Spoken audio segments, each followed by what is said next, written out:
Hello everyone, and welcome to a different kind of video. Today I will be talking about the pros, cons, and things you miss about each one of these mobs. Each year we get to vote on one of three things to add to Minecraft.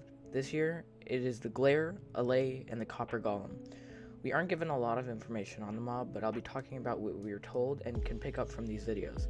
There are plenty of videos out there talking about these mobs, but not a lot are talking about the different pros and cons of each mob. So that's what this video is about. We'll start off with the Glare. So the entire idea around the Glare is that it will be mad when it is in dark areas.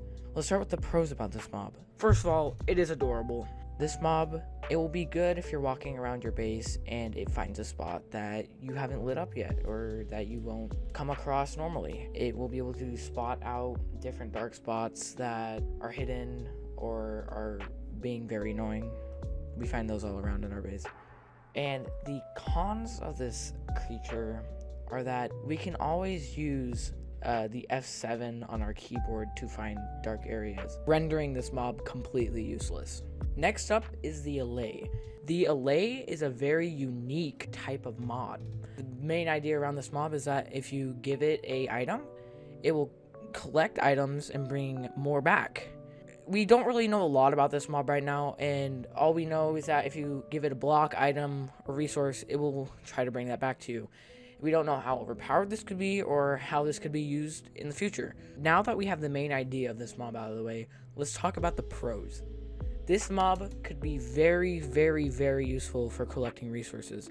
We don't know if you would give it a diamond to try to bring back diamonds, but if you're trying to collect for, say, leaves or flowers, this could be a very, very overpowered mob. And it's also very adorable as well.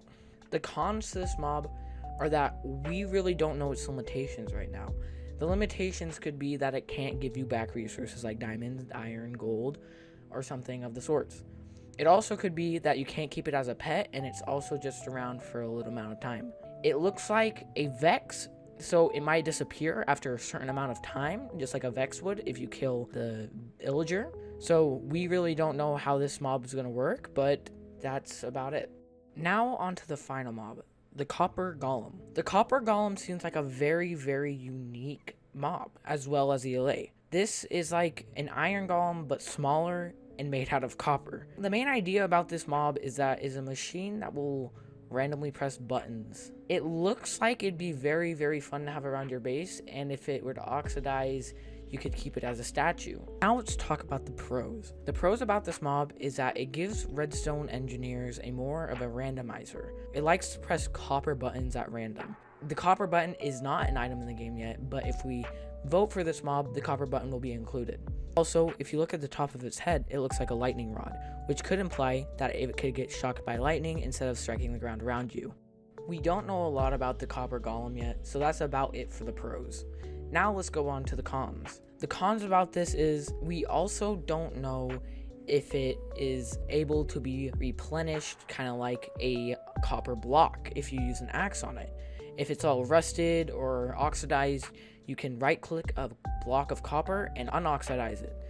I wonder if you can do this with the Copper Golem, but we do not know yet. Also, we don't know if it can attack mobs and be cheaper than a normal iron golem.